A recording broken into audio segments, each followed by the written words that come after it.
So hi everyone, this is Ashwin Jaiswal, and now in this particular video we are going to continue with our commercial studies class 10 syllabus.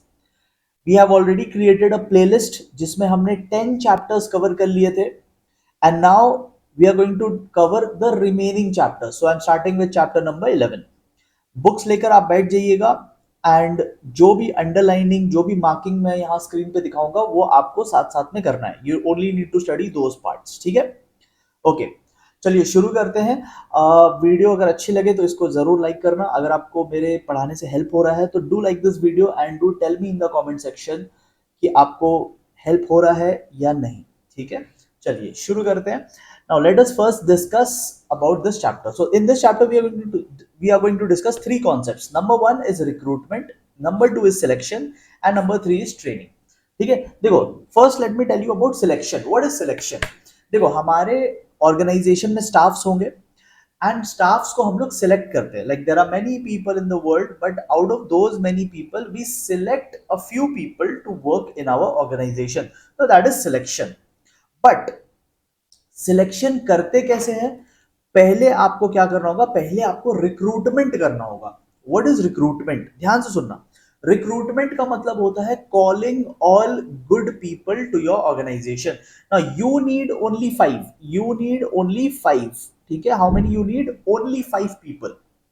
But recruitment process में क्या होगा? 500 people can also come in. बहुत सारे लोग आ जाते हैं organisation में. जब आप एडवर्टाइजमेंट निकालोगे, जॉब्स की वैकेंसी निकालोगे, ठीक है, through different media, through different sources, when you advertise, तो बहुत सारे लोग आ जाएंगे आपके ऑर्गेनाइजेशन में टेस्ट और इंटरव्यू देने के लिए. तो ये जो टेस्ट और इंटरव्यू देने के लिए जो लोग आ गए ना, इसे हम कहते हैं रिक्रूटमेंट. हम कहेंगे 500 लोगों का रिक्रूटमेंट हो गया. इसका मतलब ये नहीं कि जॉब मिला. इन 500 में से only 5 will be selected. So recruitment is what? Recruitment is just calling good, deserving candidates to your organization. It does not mean that they have got the job. They will now have to compete. They will now have to sit for exam. They will now have to come for interviews. And then 5 top candidates will be selected. So recruitment is basically process number 1 and selection is basically process number 2. ठीक है, चलो आप marking कर लो. Screen पे marking दिखाया हुआ है. सो recruitment में हम लोग क्या करते हैं? रिक्रूटमेंट में we identify number 1 good source. We identify good source. हमें एडवर्टाइज तो करना पड़ेगा ना, हमारे पास वैकेंसी है, we need to advertise. We can use naukri.com, we can use Economic Times newspaper, we can use different sources. अभी हम लोग इस चैप्टर में सोर्सेज भी देखेंगे. सो हमें सबसे पहले करेक्ट सोर्स के थ्रू मार्केट में बात फैलाना होगा. That we need people. And then when your news has spread, then you can get good number of candidates, sufficient number of candidates to select from. ठीक है, so you will get good number of candidates. You can get 500 candidates from which you will make a choice मतलब you will make selection. And how many you need to select? Only 5. ठीक है, I'm just giving an example. So 500 you called, 5 you selected. ठीक है, so this is recruitment. तो recruitment का basically purpose क्या है? What is the main purpose? Recruitment का purpose ये है कि आपके पास लार्ज नंबर ऑफ कैंडिडेट्स आ जाए. You get large number of candidates so that you can select the right ones. ठीक है, okay. So this is the meaning of recruitment.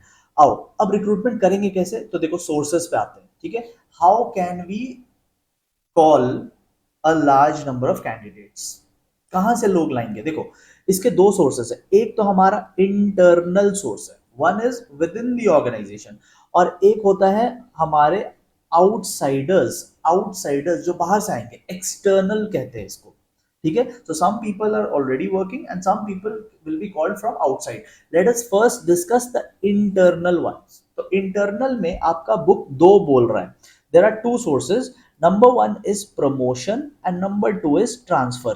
तो प्रमोशन क्या होता है? प्रमोशन होता है जब जूनियर लेवल से सीनियर लेवल पे जाते हैं. आप क्लास 10 में कैसे आए? क्लास 9 में पहले पढ़ रहे थे, क्लास 9 से आपका प्रमोशन हुआ. तो जब आप एक हायर लेवल पे जाते हैं दैट इज कॉल्ड प्रमोशन. तो इसका मैंने आपको एक सिंपल सा मीनिंग मार्क करके दे दिया यहाँ पे.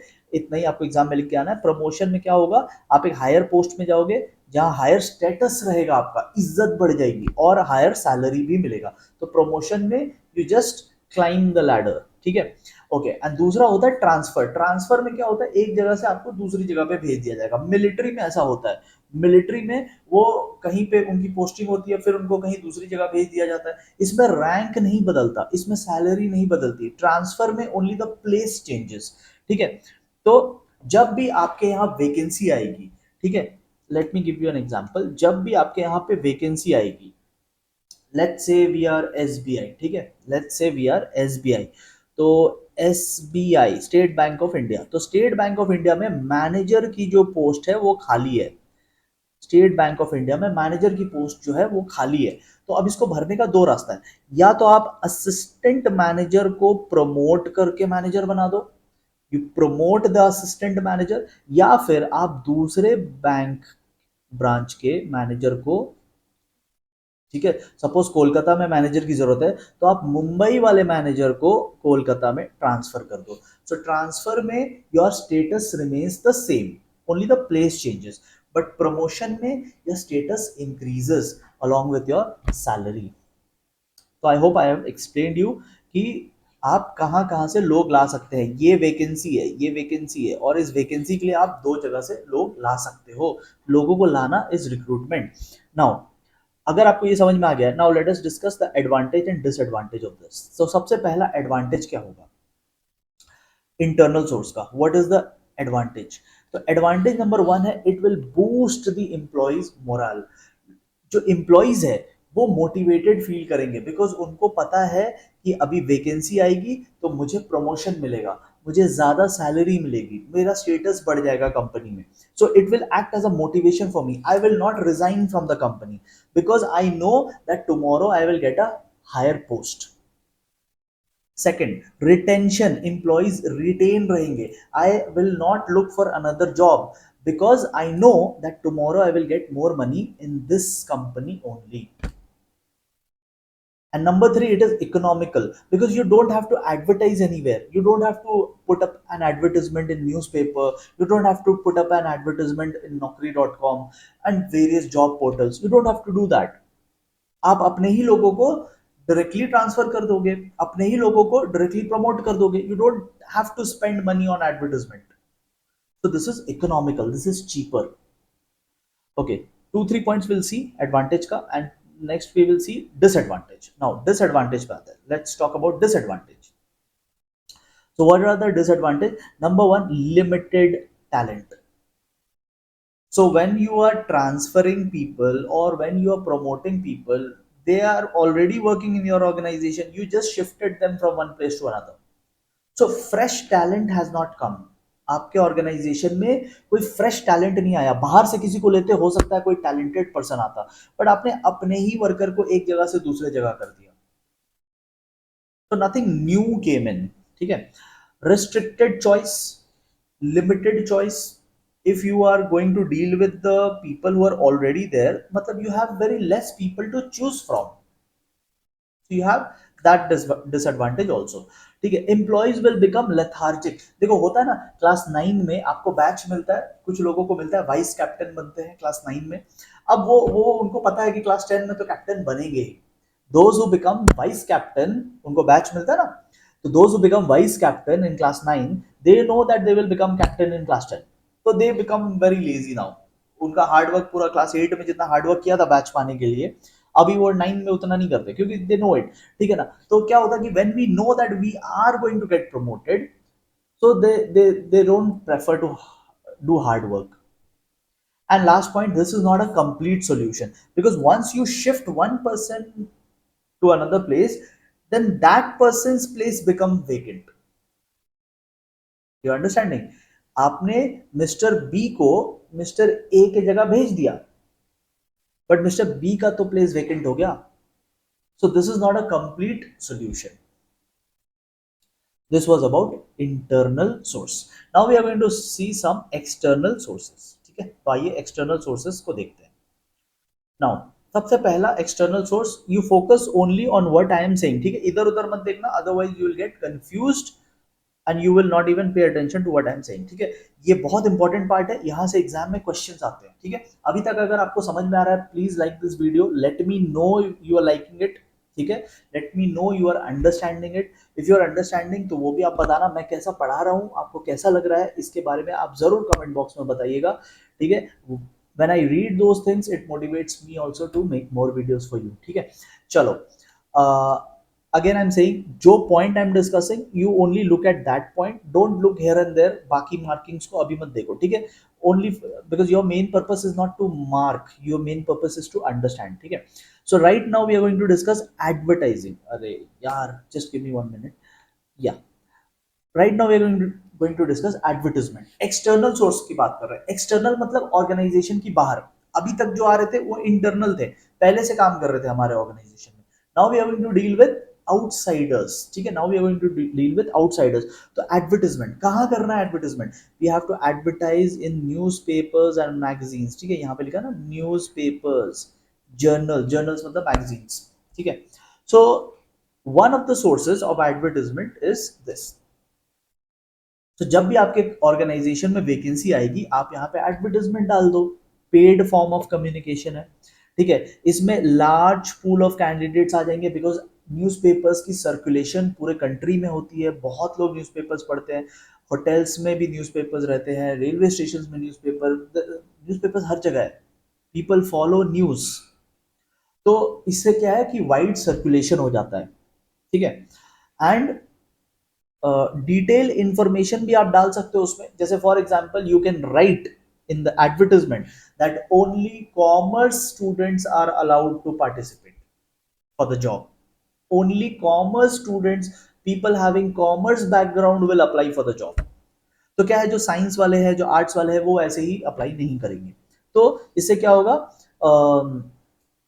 They will, it will facilitate self screening. Self screening का मतलब है खुद ही जज कर लेंगे, okay I am from science, I won't apply. जो कॉमर्स वाले हैं वो अप्लाई करेंगे, जो आर्ट्स वाले हैं दे वोंट अप्लाई। तो you can give the details in the job description, ठीक है। हाँ, but this has one disadvantage. क्या डिसएडवांटेज है? एडवर्टाइजमेंट इतना वाइड सर्कुलेशन कर देता है ना कि बहुत सारे लोग आ जाते हैं। ये मैंने यहाँ पे लिख दिया, the major disadvantage is that too many people come in, ठीक है। हमें चाहिए कितना? हमें चाहिए 5 लोग, हमें चाहिए 5 लोग, बट एडवर्टाइजमेंट इतना स्प्रेड हो गया ना कि 50,000 पीपल केम इन। बाप रे बाप, 50,000 पीपल केम इन। 5 लोग चाहिए थे, एडवर्टाइजमेंट के चलते 50,000 लोग आ गए।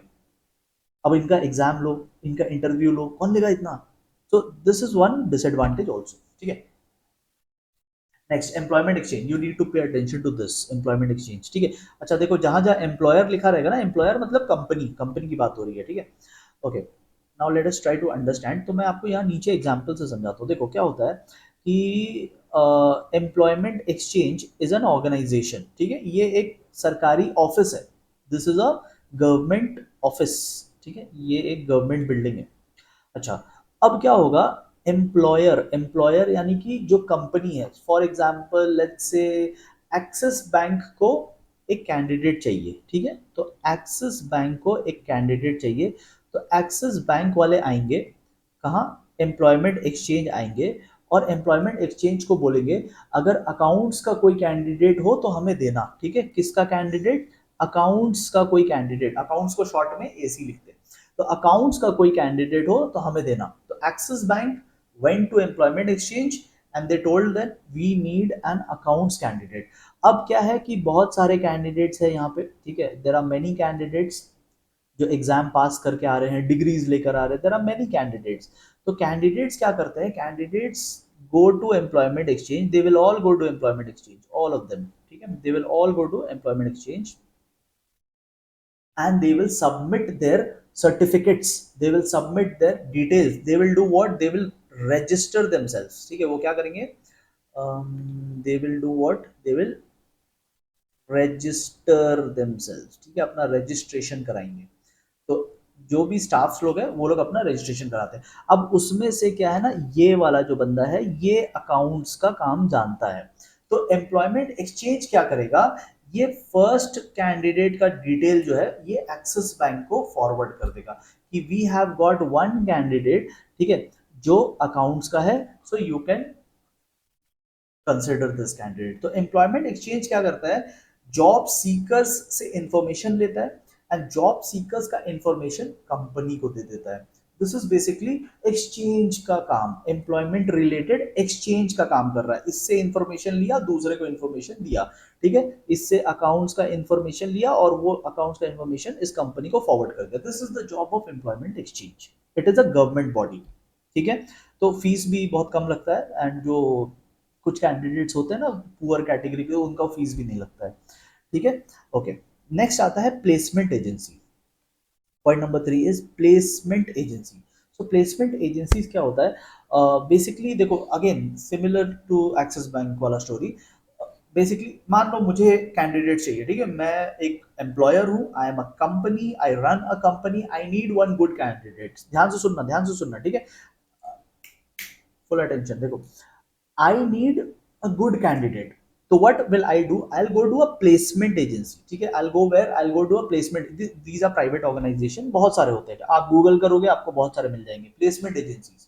So I'll go to a placement agency and I'll tell the placement agency that I need a candidate for office work, ठीक है, सिंपल ऑफिस वर्क, एक्सेल में काम करना है, पीपीटीज बनाना है, पावर पॉइंट प्रेजेंटेशंस करना है, माइक्रोसॉफ्ट एक्सेल में काम करना है, I need a simple candidate who can do that. You go and you search for that candidate. So what am I doing? I am saving my time. This should have been my work. I need employee, that I should have worked for that, but instead of me working, I go to a placement agency, I tell them तुम मेरे लिए candidate ला दो। अच्छा, why will they work? Because they get fees. They get what? They get fees. ऊपर में लिखा है यहाँ पे, they will charge fees, they will charge substantial fees, substantial मतलब high amount of fees, ठीक है।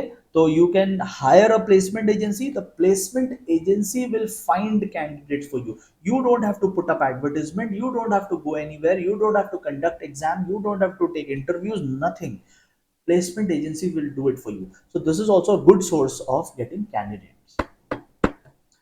Next good source is campus interview. When you will go to college, तो कॉलेज में आपका कैंपस इंटरव्यू होगा जब आपका फाइनल ईयर होगा ना, कॉलेज में आजकल 4 साल का कॉलेज होता है, ठीक है। So in the 4th year, in the last year, you will see that college में कंपनीज आएंगे और वो लोग वहीं पे आपका इंटरव्यू लेंगे, स्मॉल टेस्ट ले सकते हैं, ग्रुप डिस्कशंस हो सकता है, and basically they are going to recruit people from educational institution. तो एजुकेशनल इंस्टीट्यूशन में कैंडिडेट्स लेने का फायदा ये होगा कि they will get educated candidates, ठीक है, यहाँ पे they will get educated person becomes available, ठीक है, पढ़े लिखे लोगों को, फ्रेश टैलेंट को उठा लेते हैं। But there is one disadvantage, आपके बुक में नहीं लिखा है, मैंने अलग से लिख के दिया यहाँ पे, देखो, इन एक्सपीरियंस लोग रहते हैं, वो पढ़े लिखे हैं but they have zero experience about office culture. They have only gone to school, they have only gone to colleges, they have learned certain books, they have given exams, but they have zero practical knowledge. So this is one problem also.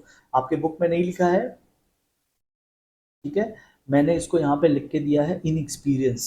This is a problem. The candidates are inexperienced. आप भी side में लिख लेना disadvantage बोल के, ठीक है।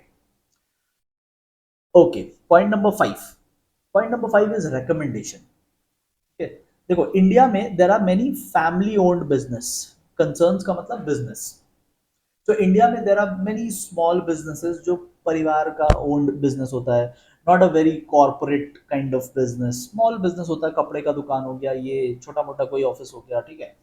तो जो स्मॉल बिजनेसेस है बेसिकली, तो वहां पे क्या होता है, वहां पे रिकमेंडेशन से काम चलता है, वहां पे क्या होता है, they work on recommendations, they work on recommendation, the family own concerns. जो करंट एम्प्लॉइज है, current employees will come and give recommendation. Current employees बोलेंगे कि मेरा एक दोस्त है वो भी काम करना चाहता है, तो this is how people come in, reference से, रेफरेंस या रिकमेंडेशन से आते हैं लोग। Next, casual callers. ना, who are casual callers?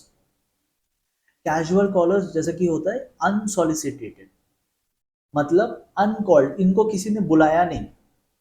But क्या होता है, many people when they become educated, when they get their certificate, तो वो लोग जॉब्स ढूंढने निकलते हैं, तो they make a very good file, उसमें अपना सर्टिफिकेट्स, उसमें अपना marksheet, everything they carry, and they will go company to company. Nobody called them, no company called them, but वो लोग क्या करेंगे, वो लोग अपने से जाएंगे कंपनीज में. Nobody called them, unsolicited, nobody called them, not called, uncalled, अपने आप चले जाते हैं और बोलते हैं, पूछते हैं आपके कंपनी में वैकेंसी है क्या, सर्टिफिकेट लेके जाते हैं, सर्टिफिकेट मार्कशीट लेके, आपके कंपनी में वैकेंसी है क्या, आई नीड जॉब. तो कंपनीज वाले बोलते हैं कि अच्छा एक काम करो, you give us your information, tell us your name, नाम लिख लेंगे उसका, tell us your birth date, tell us your degree, which degree you have done, tell us about your marksheet. तो उसका पूरा इन्फॉर्मेशन ले लेंगे, and then we will tell them कि देखो आपका नाम जो है वेटिंग लिस्ट में डाल रहे हैं, ठीक है, we are inserting your name in the waiting list.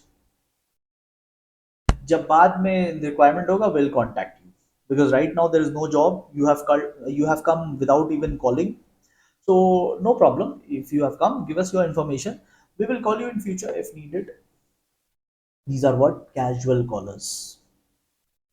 Next is direct recruitment. Direct recruitment basically laborers के लिए होता है, small unskilled jobs के लिए होता है.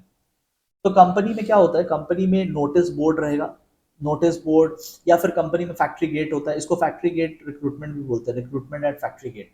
बेसिकली क्या होता है ना, जब हमें सपोज थोड़ा काम है, लेबर का काम है, वी नीड 5 to 10 लेबर्स. अब लेबर्स के लिए मैं न्यूज़पेपर में एडवर्टाइजमेंट थोड़ी ना दूंगा, लेबर्स के लिए मैं कॉलेजेस में जाके एडुकेटेड लोगों का इंटरव्यू थोड़ी ना लूंगा.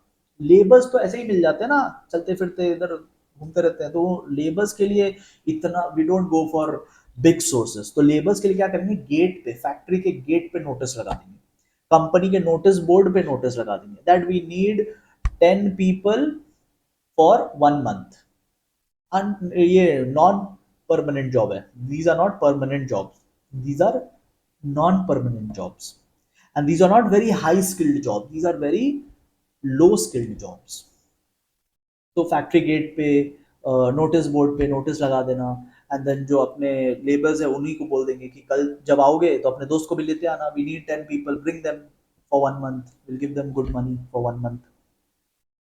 So this is also a source, but this is not a source for highly educated job. This is a source for laborers job. ठीक है, डायरेक्ट रिक्रूटमेंट हो गया. Next is labour contractors. So जो manufacturing companies होती है, where you need 300, 400, 500 labours, तो you enter into an agreement with a labour contractor. तो labour contractor क्या करेगा, लेबर कॉन्ट्रैक्टर आपको लेबर प्रोवाइड करेगा. So today you need 100 labours, तो आप फोन लगाओ उसको, लेबर कॉन्ट्रैक्टर को, हेलो आई नीड 100 लेबर्स, वो आपके कंपनी में 100 लेबर्स भेज देगा. You need to pay some fees to them. ठीक है, next day you need 50, phone लगाओ, hello I need 50 people, they will send 50 people. Next day आपका फैक्ट्री बंद है, छुट्टी है, टेल देम, कॉल करके बोल दो आज नहीं चाहिए कोई. Next day again you need 150, call them and tell them you need 150, वो 150 भेज देंगे. तो लेबर कॉन्ट्रैक्टर बेसिकली उसके पास बहुत सारे लेबर्स होते हैं, as and when you need them you contact them, he will send, but you need to pay some amount for that. ठीक है, now will see advantages and disadvantages. पहले advantages देखते हैं. तो व्हाट आर द एडवांटेजेस, देखो सबसे पहला wide choice of talent. When you go external, when you go outside the organization, then the whole world is open to you. So now you don't have limited choice, now you have unlimited choice. ठीक है, new blood, new fresh perspective आएगा, new mindset, new ideas will come in. When fresh talent comes in, they bring new ideas from outside. So this is another advantage. And healthy competition बनेगा. Now जो लोग lethargic हो गए थे, जो लोग lazy हो गए थे, उनको पता था कि उनको प्रमोशन मिलेगा, now they will become active, they will सी अरे भाई बाहर से लोग आ रहे हैं, इसका मतलब promotion is not a guarantee. You need to work hard, you need to what, you need to demonstrate your values, you need to show your potential, and then you will get promotion. तो इससे क्या होगा ना, competition बढ़ेगा, people will work harder. But there are some disadvantages also. How disadvantage देखते हैं. Disadvantage number 1, it is expensive because you need to advertise, you need to pay money.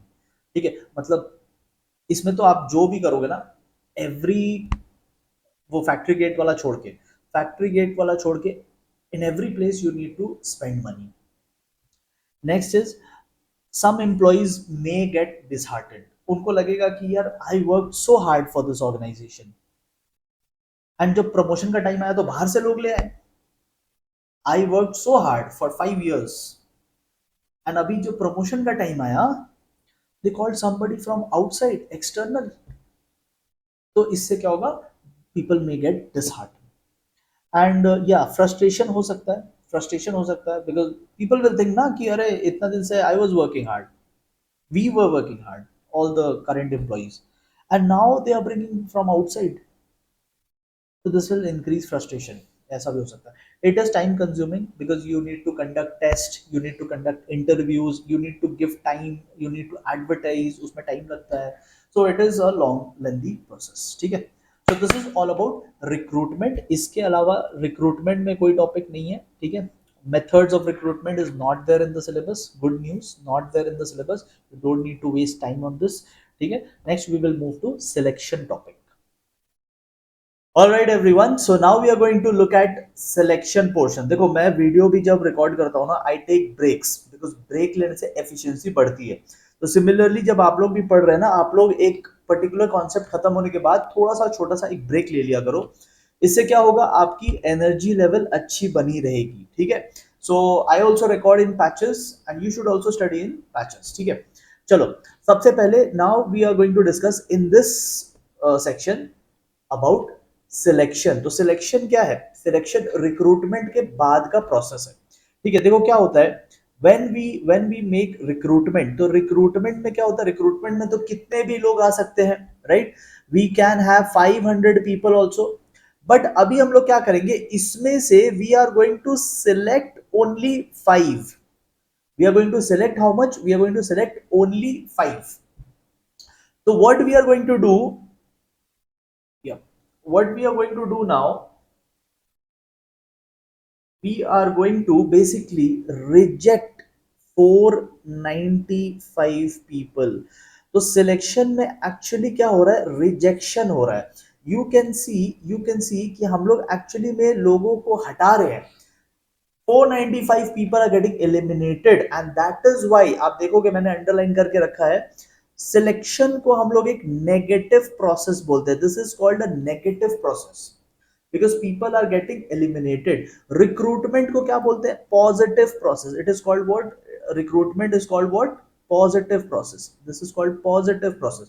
क्योंकि recruitment में देखो हमारे पास कोई नहीं था, जीरो थे, जीरो से 500 लोग आ गए, तो जीरो से 500 एडिशन हुआ, दैट इज वाई इसको पॉजिटिव प्रोसेस बोलते हैं. एंड सिलेक्शन में we remove people, we eliminate people, the unwanted ones, उनको हटाते हैं, that is why it is called a negative process. ये आपको short question, true false, fill in the blanks कैसे भी पूछ सकता है. ठीक है, तो be prepared for that. Now differences एक बार देख लेते हैं. तो मीनिंग आप कर लेना, मीनिंग तो सिंपल है, मीनिंग मैंने आपको दोनों का समझा दिया, मीनिंग आप कर लेना. नेचर भी मैंने बता दिया है, रिक्रूटमेंट पॉजिटिव प्रोसेस है, we only add people. Selection में नेगेटिव प्रोसेस है, वी एलिमिनेट पीपल.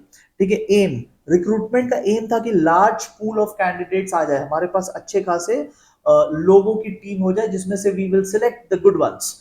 और सिलेक्शन में क्या होता है, we don't want large number of people, we will eliminate all the unsuitable ones. ठीक है, restriction, there is no restriction in recruitment. Recruitment में कहीं से भी कितने भी लोग आ जाते हैं, बट सिलेक्शन में only 5 people will be selected, only a limited number. किसी कंपनी के लिए 5 है, किसी कंपनी के लिए 10 है, जितना भी लोग चाहिए, लिमिटेड नंबर. अच्छा, पहले कौन होता है, पहले रिक्रूटमेंट होता है, प्रायर, प्रायर में रिक्रूटमेंट होता है. Once the recruitment is done, only after that selection is done. तो सिलेक्शन सेकंड पार्ट है, पहला पार्ट रिक्रूटमेंट होता है. तो यहां तक आई होप आपको सब कुछ क्लियर है. अब जो नेक्स्ट पार्ट है वो है स्टेप्स. स्टेप्स बहुत इंपॉर्टेंट है और स्टेप्स मैं आपको यहाँ पे शॉर्ट में समझाऊंगा. शॉर्ट में समझाने के बाद मैं आपको नेक्स्ट पेज में मार्किंग दिखा दूंगा, सो आप मार्किंग अपने हिसाब से कर लेना. ठीक है, मैं एक एक लाइन रीड नहीं करने वाला, I am going to explain it to you and then I will show you the marking. ठीक है, जो आपको लिख करके एग्जाम में आना है. तो चलो यहीं से मैं आपको समझाता हूं. Now please pay proper attention. ठीक है, ध्यान से इसको समझो. देखो, हाउ वी विल सिलेक्ट, यहां पे हमारे पास 500 लोग आ गए. कहां से आ गए, रिक्रूटमेंट किया, वी रिक्रूटेड. ठीक है, we recruited 500 people. So now we have 500 people and over here we want to select only 5. ठीक है, we want to select only 5, that's our goal. तो 500 लोग हैं और 5 ही आगे जाएंगे। तो अभी क्या होगा, ये जितने भी स्टेप्स है हर स्टेप में कोई ना कोई एलिमिनेट होता जाएगा एंड फाइनली 5 विनर्स मिलेंगे हमें। तो अगर आप इसको स्टोरी की तरह याद रखोगे तो आपको आराम से याद हो जाएगा। देखो सबसे पहले क्या करना है, सबसे पहला काम है प्रीलिमिनरी इंटरव्यू। प्रीलिमिनरी इंटरव्यू में हम लोग मिनिमम क्वालिफिकेशन चेक करते हैं। फॉर एग्जाम्पल मैंने बोला कि ओनली कॉमर्स बैकग्राउंड वाले अप्लाई करेंगे जॉब में, कॉमर्स बैकग्राउंड। तो मिनिमम क्वालिफिकेशन क्या है, you should be a commerce student. तो साइंस वाले एलिमिनेट हो गए, आर्ट्स वाले एलिमिनेट हो गए। तो इस 500 में से अगर कोई साइंस वाला है, कोई आर्ट्स वाला है, तो वो लोग प्रिलिमिनरी राउंड में यानी स्टार्टिंग के राउंड में ही एलिमिनेट हो जाएंगे, they don't have the basic qualification. तो यहाँ पे क्या है ना कि हम लोग एक मिनिमम क्वालिफिकेशन चेक करते हैं, right, we check a minimum qualification. अच्छा, तो यहाँ पे कुछ लोग रिजेक्ट हो जाएंगे, बाकी लोग आगे जाएंगे नेक्स्ट राउंड के लिए। नेक्स्ट राउंड क्या है, एप्लीकेशन ब्लैंक। इसमें करना क्या होता है, आपको अपना एप्लीकेशन फिलअप करना पड़ता है। You will have to fill up a detail application form जिसमें आपका नाम, आपका एड्रेस, आपके पेरेंट्स का नाम, आपकी नेशनैलिटी, आपका रिलीजन, आपका कास्ट, आपके मार्कशीट, आपका कौन सा बोर्ड से पढ़ा है आपने, ये सब बेसिकली आपकी पर्सनल एंड एकेडमिक डिटेल्स उसमें आप भरोगे। ठीक है ना, once you have done that. अच्छा, अगर आपने फॉर्म में कुछ झूठ बोला, ठीक है, फॉर्म में अगर आपने सपोज आपका मतलब किसी का मान लो कि बहुत कम नंबर आया था, मार्कशीट में बहुत कम नंबर आया था, बट उसने फॉर्म में ज्यादा ज्यादा नंबर लिख दिया। So once you get caught तो आपको फिर यहाँ पे रिजेक्ट कर दिया जाएगा। If you lie in the form, if you say something wrong in the form, false information देते हो, तो you will be rejected in this round. अच्छा, जो लोग नहीं रिजेक्ट होंगे they will go to the next round. Next round is what, test. ठीक है, अभी टेस्ट बहुत टाइप के होते हैं, वो मैं आपको बाद में बताऊंगा कितने टाइप के होते हैं। Right now I am not going into that, I will come to it later. But आपको टेस्ट के लिए इनवाइट किया जाएगा। ठीक है, तो आपको एक एडमिट कार्ड दिया जाएगा और you will be given an exam centre, और उस एग्जाम सेंटर पे आके आपको एग्जाम देना है। अगर आपका एग्जाम क्लियर हो जाता है then you will be called for interview and group discussion. अब इंटरव्यू में देखो, आपने जो फॉर्म में लिखा था, ठीक है, आपने फॉर्म में लिखा था कि मुझे तो 98% मार्क्स आए हैं, मतलब आप बहुत टैलेंटेड हो, तो वो आपका इंटरव्यू में वो लोग चेक कर लेंगे। They will be cross checking कि आपका जो फॉर्म में लिखा हुआ है, फॉर्म में आपने लिखा कि आप तो अकाउंट्स के जीनियस हो, आपको अकाउंट्स बहुत आता है, ये आपने अपना स्ट्रेंथ में लिखा है फॉर्म में, तो आपसे इंटरव्यू राउंड में वो क्वेश्चन पूछेंगे। ठीक है, आपने बताया कि मैथ्स में आपको 100 आया है, तो वो आपको कुछ क्वेश्चंस देकर ट्राई करके देखेंगे कि आप 100 लाए हो, ऐसा आपने क्लेम किया है मार्कशीट पे, तो क्या आप सच में मैथ्स में जीनियस हो। तो इंटरव्यू में basically they will try to find more about you. ठीक है, they will try to get the true knowledge, true information about you. ठीक है, तो इंटरव्यू होगा। सिमिलरली ग्रुप डिस्कशन भी होता है। ग्रुप डिस्कशन में क्या होता है, आपको एक ग्रुप में बैठाया जाएगा, ठीक है, there will be 10-15 more people in the group and you will be given a topic to speak. ठीक है, आपको कोई भी टॉपिक दे देंगे, सपोज ग्लोबल वार्मिंग है, ग्लोबल वार्मिंग पे बोलना है, या कोई भी टॉपिक वो आपको दे देंगे एंड दे विल सी कि how you are performing in a group. There are many people who are very talented but they can't perform in the group. आपके क्लास में कुछ ऐसे होंगे स्टूडेंट्स जो कि बहुत अच्छा नंबर लाते हैं, 80 में से दे स्कोर 76, 80 में दे स्कोर 75, 80 में दे स्कोर 80। ठीक है, इंडिविजुअल परफॉर्मेंस बहुत अच्छा है, but when they are made to sit with a group जिसमें बैक बेंचर्स भी होंगे, है ना, क्लास के गुंडे लोग भी होंगे, तो वहां पे वो बच्चे जो 80 में 80 ला रहे थे, 80 में 75 ला रहे थे, दे आर नॉट परफॉर्मिंग। तो क्या है ना, आपकी इंडिविजुअल परफॉर्मेंस तो मैटर करती है, बट आप ग्रुप में कैसा परफॉर्म करते हो, दे वांट टू चेक। आपकी लीडरशिप स्किल्स ग्रुप में पता चलती है, अकेले में क्या लीडर। जब आप 15 लोगों के साथ बैठते हैं तो आप कैसा बिहेव कर रहे हैं, दैट इज वेरी इंपॉर्टेंट। तो ये सब चेक करेंगे आपके ग्रुप इंटरव्यू में।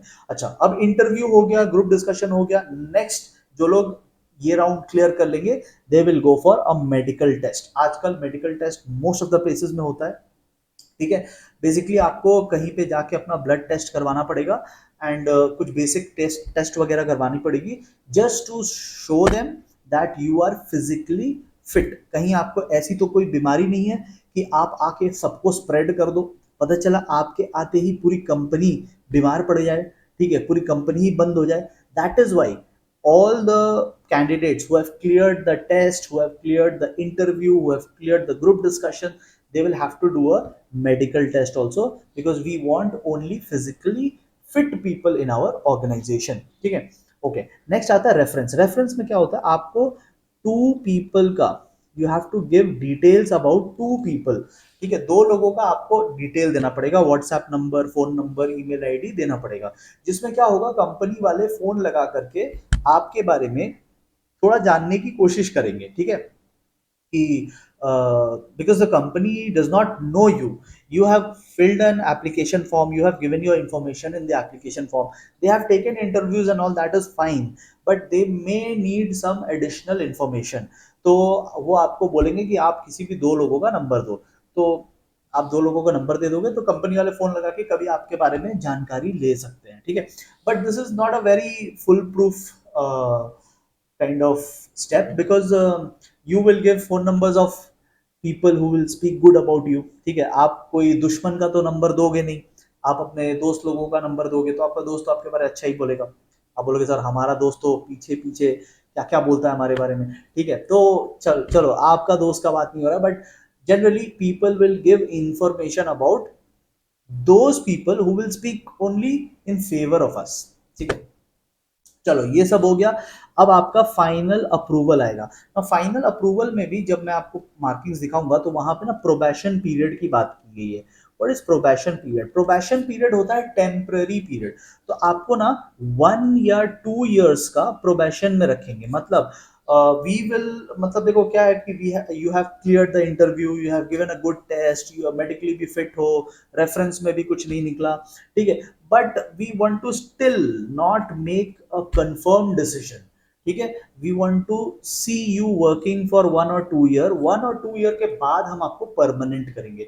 सो अभी हम आपको प्रोबेशन में रख रहे हैं, प्रोबेशन का मतलब टेम्पररी रख रहे हैं, so we are keeping you on a temporary basis, you will get full salary, ठीक है, बट 2 साल के बाद we can ask you to go also. So right now you are not permanent, you are on probation. Probation मतलब temporary हो, 2 साल आपको जज करेंगे, अगर आपका काम अच्छा लगा तो फिर आपको नौकरी मिलेगी, ठीक है।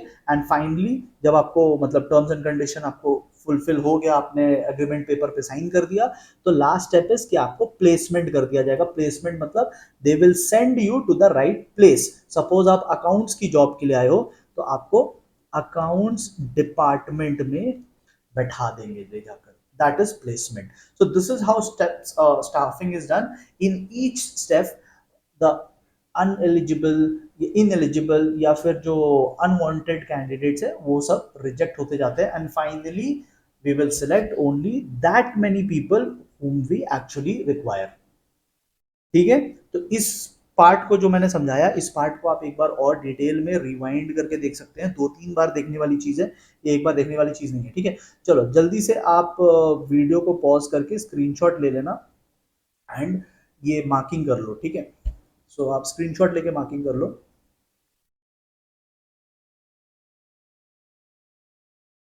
This you need not do. Types of test पे आते हैं, ठीक है, टाइप्स ऑफ टेस्ट, अभी रुक जाओ, टाइप्स ऑफ टेस्ट पे आते हैं। पहले आप स्टेप्स को कंप्लीट करो, स्टेप नंबर 4, स्टेप नंबर 4 की मार्किंग कर लो। Then step number 5, step number 5 over here, red में जो मार्किंग है, step number 5। Then step number 6 and 7, pause करके आप मार्क कर लेना, step number 6 and 7। Then step number 8 and 9।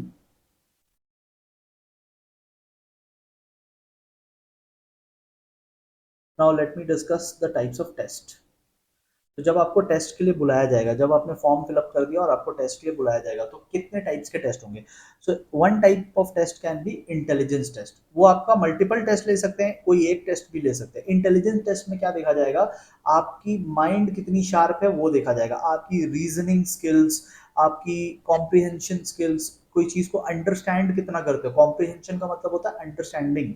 सो आपको केस स्टडी दिया जाएगा एंड उस केस को आप कितना समझ पाते हैं। इंग्लिश लैंग्वेज के पेपर में होता है ना आपका कॉम्प्रिहेंशन आता है। कॉम्प्रिहेंशन मतलब क्या होता है? अंडरस्टैंडिंग। आपको एक कहानी दी जाती है और फिर क्वेश्चंस दिए जाते हैं, तो आप कितना उस कहानी को समझे हो, दैट इज, तो इसमें आपका इंटेलिजेंस का टेस्ट लिया जाता है। तो आपका इंग्लिश का पेपर में जो कॉम्प्रिहेंशन है, that is basically intelligence test. देखते हैं कि आप कितना इंटेलिजेंट हो, कहानी कितना समझ पा रहे हो, तो that is basically testing your intelligence. Okay, next test जो आता है वो है एप्टीट्यूड टेस्ट। एप्टीट्यूड टेस्ट को कुछ बुक्स में केपेबिलिटी टेस्ट भी बोला जाता है, मतलब कि your capacity to learn a skill. ठीक है, आप कितने केपेबल है किसी काम को सीखने के लिए, इसकी भी टेस्ट ली जाती है। क्वेश्चंस इस तरीके से फ्रेम किए जाएंगे जिससे कि पता चलेगा कि how much equipped you are to learn more. Trade test में देखते हैं कि आपको उस पर्टिकुलर ट्रेड के बारे में कितना नॉलेज है। फॉर एग्जांपल, अगर आप मेडिसिन लाइन में, फार्मा इंडस्ट्री जिसे कहते हैं, फार्मा इंडस्ट्री, या जैसे लोकल लैंग्वेज में हम लोग बोलते हैं मेडिकल इंडस्ट्री, तो मेडिकल इंडस्ट्री में अगर आप जॉब के लिए अप्लाई कर रहे हैं तो मेडिसिन का आपको कितना नॉलेज है, तो वो टेस्ट किया जाएगा आपका। ठीक है, how much you know about that particular trade. ठीक है, नेक्स्ट आता है इंटरेस्ट टेस्ट। तो आपको किस एरिया में इंटरेस्ट है, बेस्ड ऑन दैट आपको जॉब दिया जाएगा। ठीक है, सपोज आपको फाइनेंस में इंटरेस्ट है या आपको अकाउंटिंग में इंटरेस्ट है, तो फिर आपको अकाउंट्स में बैठाएंगे। ठीक है, तो किस एरिया में इंटरेस्ट है, बिकॉज एक ही इंडस्ट्री में मल्टीपल काम होता है, प्रोडक्शन भी हो रहा है, सेलिंग भी हो रहा है, परचेजिंग भी हो रहा है, अकाउंटिंग भी हो रहा है, there are lot of work. तो which one are you interested in? ठीक है, नेक्स्ट आता है पर्सनालिटी टेस्ट। आपकी पर्सनालिटी कैसी है वो सब, आपको थोड़ा टफ क्वेश्चंस पूछा जाएगा। ठीक है, आपको ऐसे क्वेश्चंस पूछे जाएंगे जिसमें आप थोड़े अनकंफर्टेबल हो जाओ, तो they will be basically testing your temperament. ठीक है, जिसे हम लोग कहते हैं टेम्परामेंट, आप कितना काम रह सकते हैं। ठीक है, तो वो टेस्ट किया जाएगा, they will try to put you in uncomfortable situations. इसमें बेसिकली आपकी जो जेस्चर्स होते हैं ना, आप लोग क्रिकेट देखते होगे, तो क्रिकेट में अंपायर कैसे इशारे करता है, 4 होने से वो हाथ के इशारे करेगा, 6 होने से वो इशारे करेगा, आउट देने का इशारा करेगा। तो basically he does not shouts, वो फिंगर मूवमेंट, हैंड मूवमेंट, ठीक है, तरह तरह की मूवमेंट से वो बेसिकली अपना मैसेज कन्वे करता है। सो डेक्सटेरिटी टेस्ट में वी चेक कि आपकी बॉडी लैंग्वेज कैसी है। ठीक है, so they are going to check your body language in industrial work. So there are certain jobs जहां पे आपको इशारों में बात करना पड़ता है, because there are too many machines, you can't shout over there, so you will have to use hand gestures. ठीक है, तो आपको कितना पता है वो सब। ट्रैफिक का जो जॉब होता है, ट्रैफिक में ट्रैफिक पुलिस ऐसे करके रोकता है ना आपको, फिर जाने के लिए इशारा करता है, तो there are different different types of hand gestures. तो देर आर मेनी जॉब्स जहां पे you don't shout because there is too much noise, so you will have to understand signals। ठीक है, चलो, तो सिलेक्शन भी हो गया, now we will move to training. Okay, so next part we are going to discuss about training. ठीक है, तो ट्रेनिंग क्या होता है? ट्रेनिंग मतलब नॉलेज या स्किल्स अपग्रेड करना। ठीक है, सो knowledge that you have in your mind and skills जो आपको आती है प्रैक्टिस के थ्रू। सो जब ये आप ज्यादा सीख जाते हो तो इसे हम लोग कहते हैं ट्रेनिंग। तो it is a process of increasing, ठीक है, process of increasing two things. ठीक है, number one, knowledge about your job and skills of your job. तो जब ये होती है तो उसे हम लोग ट्रेनिंग कहते हैं। Now what are the objectives? Training करना क्यों जरूरी है? ट्रेनिंग करने से नंबर वन जो हमने मीनिंग में पढ़ा, स्किल्स आपका इंप्रूव होगा। तो स्किल्स इंप्रूव होगा, you will be able to do the work better, faster and with lesser wastage. दूसरा, आपका नॉलेज बढ़ेगा। ठीक है, so you will be in a more leadership role. ठीक है, तो these are two objectives. Then objective number 3 connected है first 2 point से, आपका परफॉर्मेंस इंप्रूव हो जाएगा। ठीक है, you will be contributing to a higher productivity and better results for the organization. So more skilled employee, more knowledgeable employee will contribute more. ठीक है, you can do point number 5, adaptation to change। ठीक है, adaptation to change is basically जब situation बदलता है, when new machines are coming, technology is improving, so only those people with good knowledge and good skills, well trained employees, they will be able to adapt to that new technology। ठीक है, and आपको career में भी आगे help होगा। ठीक है, today you are working in this organisation, you you are getting train, so आपको आगे इसी कंपनी में भी हेल्प हो सकता है, या आप किसी दूसरे कंपनी में शिफ्ट होंगे तो उसमें भी आपको हेल्प हो जाएगा, ठीक है। Now you are more upgraded, ठीक है। तो हमें बस मीनिंग करना था, ऑब्जेक्टिव करना था यहाँ पे। इसके अलावा एक और टॉपिक है मेथड्स, ठीक है। तो रिमेनिंग ये सब आपको कुछ नहीं करना है, ठीक है। You don't have to do all these things, education is not in the syllabus.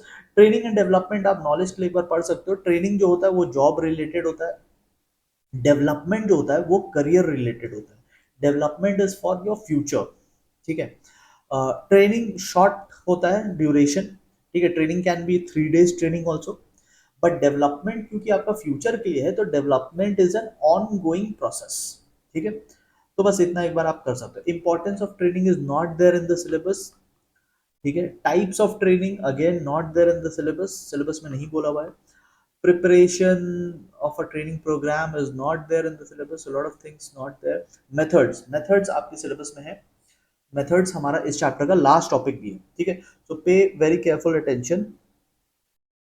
अब मेथड्स में दो मेथड होते हैं, on the job, of the job. On the job मतलब आप जिस जगह पे काम करोगे ना वहीं पे आपको सिखाया जाएगा। ऑन द जॉब मतलब you will learn at your work place. यहाँ पे एक वर्ड मेंशन किया जाएगा, ट्रेनी। ट्रेनी का मतलब होता है कैंडिडेट, जो न्यू एम्प्लॉय है उसके बारे में बात हो रही है, ठीक है।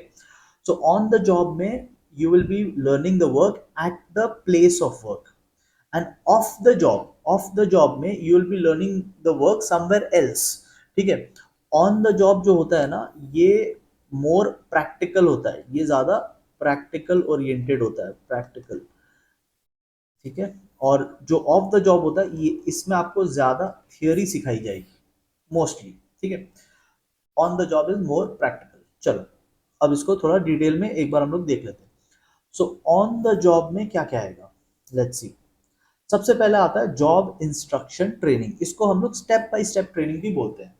तो इसमें ध्यान से देखो क्या होगा। सबसे पहले आपको कुछ इंफॉर्मेशन दी जाएगी, you will be told something, then you will be given some instruction. तो आपको पहले काम बताया जाएगा, फिर आपको काम कैसे करना है इसका इंस्ट्रक्शन दिया जाएगा, then they will let you try. अब आप ट्राई करके दिखाओ, आपको इंफॉर्मेशन दे दिया, आपको इंस्ट्रक्शन दे दिया, अब आपको ट्राई करने दे रहे हैं। And they will observe, point number 4, they will observe, और अगर नीड होगा तो दे विल असिस्ट यू। तो इसमें स्टेप बाय स्टेप गाइडेंस होगी, आपको एक एक चीज बताया जाएगा, गाइडलाइंस दिए जाएंगे, फिर आपको ट्राई करने दिया जाएगा, गलती होगा तो आपको वहीं पे सुधारा जाएगा, ठीक है। So this is step by step, इसको जॉब इंस्ट्रक्शन ट्रेनिंग भी बोलते हैं, ठीक है। So this is one. Next is apprenticeship training. इसमें क्या होता है, आप एक सीनियर के अंडर में रह करके काम सीखते हो। यहाँ पे कुछ एग्जाम्पल गिवन है, ठीक है। वेल्डर, प्लम्बर, इलेक्ट्रिशियन, मैकेनिस्ट, ठीक है। तो इसमें कुछ और भी एग्जांपल्स होते हैं, जैसे लॉयर्स भी इस कैटेगरी में आते हैं, चार्टर्ड अकाउंटेंट्स भी इस कैटेगरी में आते हैं, जहां पर एक जूनियर जो है अप्रेंटिस बन के वो एक सीनियर के अंडर में काम सीखता है, सीनियर के साथ रहेगा, सीनियर जो डॉक्यूमेंट प्रिपेयर करने बोलेगा वो करेगा, ठीक है। एंड उसको देख देख कर वो काम करना सीख जाएगा, ठीक है। गवर्नमेंट ऑफ इंडिया ने इंडस्ट्रियल ट्रेनिंग इंस्टीट्यूट्स निकाला है इसी पर्पस के लिए कि आप जो सीनियर लोग हैं उनके अंडर में ज्वाइन करो और उनके साथ उनका काम सीखो, ठीक है। तो काम you will learn eight the work place only. Next होता है जॉब रोटेशन। जॉब रोटेशन में क्या होता है, आपको अलग अलग डिपार्टमेंट में रोटेट कराया जाएगा। For 2 weeks you will be in one department, you will learn the work over there, then after 2 weeks for 1 month you'll be in another department, after 1 month you'll be for 3 more weeks in another department। तो आपको क्या है ना, घुमा घुमा के हर department का काम सिखाया जाएगा, ठीक है। So you will B gaining knowledge in different assignments, ठीक है। नेक्स्ट आते हैं of the job. Of the job में सबसे पहला आता है क्लासरूम ट्रेनिंग। तो बेसिकली अब of the job is more theory, ठीक है। All of the job is more theory. Of the job में सबसे पहला आता है क्लासरूम ट्रेनिंग। तो क्लासरूम में तो आप लोग भी पढ़ चुके हो, आप लोग पढ़ते हो, you know how it is. एक टीचर आएगा, वो स्क्रीन वो सामने आपको थियोरेटिकल नॉलेज देगा, ठीक है। और स्टूडेंट्स रहेंगे वहां पे और you can ask questions and all. तो एक टॉपिक पे डिस्कशन होगा, that is classroom training. You know it, classroom training क्या होता है। अच्छा, वेस्टिब्यूल ट्रेनिंग बाद में डिस्कस करेंगे, पहले हम लोग सिमुलेशन डिस्कस करते हैं। सिमुलेशन में देखो मैंने बगल में लिख के रखा है फेक सिचुएशन। तो आपको एक फेक सिचुएशन में डाला जाएगा और उस फेक सिचुएशन में basically it is a real life situation जिसका एक फेक सिनेरियो बनाया जाएगा जिसे हम लोग रोल प्लेइंग कहते हैं, we call it role playing. ठीक है, और you will be in that situation and through experiencing that situation you will learn about the work। ठीक है, जैसे कि यहाँ पर एग्जाम्पल में गिवन है, फॉर एग्जाम्पल देखो यहाँ पे एग्जाम्पल गिवन है। ठीक है, तो आप इस एग्जाम्पल को पढ़ सकते हो। जैसे कि क्या होता है, ऑफिस में बहुत बार कॉन्फ्लिक्ट होता है। I may have one opinion, you may have another opinion and we both will be conflicting with one another. तो क्या होगा, आपको एक फेक सिचुएशन में डाला जाएगा। उस फेक सिनेरियो में one person will be give, मतलब जैसे डिबेट में होता है ना, डिबेट में one person will be speaking for the motion, another person will be speaking against the motion. तो कॉन्फ्लिक्ट ही तो है ना, you are supporting one idea, I am supporting another idea, तो now we both are debating. तो ये क्या है, फेक सिनेरियो है, these are all fake scenarios, fake situation. हम लोग एक्चुअल में नहीं लड़ रहे, we have been given a topic, you are fighting for the motion, I am fighting against the motion, and ऐसे में डिस्कशंस के थ्रू वी लर्न। तो ऐसे क्या है ना, वी लर्न कि जब डिस्प्यूट होगा, कॉन्फ्लिक्ट होगा, so how we should behave in a office environment. तो that is simulation. And last आता है वेस्टिब्यूल ट्रेनिंग। वेस्टिब्यूल ट्रेनिंग में क्या होता है, बेसिकली वेस्टिब्यूल ट्रेनिंग में आपका जो एक्चुअल वर्क प्लेस है उसके जैसा ही एक डेमो वर्क प्लेस बनाया जाएगा। तो आपको डेमो वर्क प्लेस में काम सीखना है, डेमो वर्क प्लेस को ही हम लोग वेस्टिब्यूल कहते हैं। So you will be learning at a different place and then you will be sent to the actual place. अब देखो जैसे मिलिट्री वाले ट्रेनिंग करते हैं, तो मिलिट्री वाले वॉर में जाके थोड़ी ना ट्रेनिंग करते हैं, मिलिट्री वाले पहले एक अलग जगह पे ट्रेनिंग करते हैं जहां पे वो अपनी शूटिंग प्रैक्टिस करेंगे, रनिंग प्रैक्टिस करेंगे, अपनी अपनी प्रैक्टिस करते हैं वो। तो कहाँ करेंगे, वॉर में एक्चुअली में जाके थोड़ी ना करेंगे, वो पहले उनको कहीं और सीखना होता है, दैट इज वेस्टिब्यूल। ठीक है, क्रिकेटर्स को देखोगे, क्रिकेटर्स पहले नेट प्रैक्टिस करते हैं। So what is that, actual place का एक डेमो वर्जन में प्रैक्टिस करते हैं, नेट में प्रैक्टिस कर रहे हैं, देन फिर वो एक्चुअल में जाते हैं। तो वेस्टिब्यूल इज दैट ओनली। ठीक है, यहाँ पे एक्सपर्ट रहेंगे और एक्सपर्ट आपको ट्रेनिंग देंगे। ठीक है, जैसे क्रिकेट में कोच होता है, ठीक है, मिलिट्री वालों का भी जो कमांडर होता है, तो हर जगह एक एक्सपर्ट रहेगा। ठीक है, और वो एक्सपर्ट आपको ट्रेनिंग देगा और फिर आपको रियल प्लेस में जाके परफॉर्म करना है। ठीक है, डिफरेंसेस में you can do any two. ठीक है, purpose of on on the job में आप लर्निंग और अर्निंग दोनों साथ में करते हो, यहाँ पे पैसे भी मिलते हैं because you are performing the job at the work place.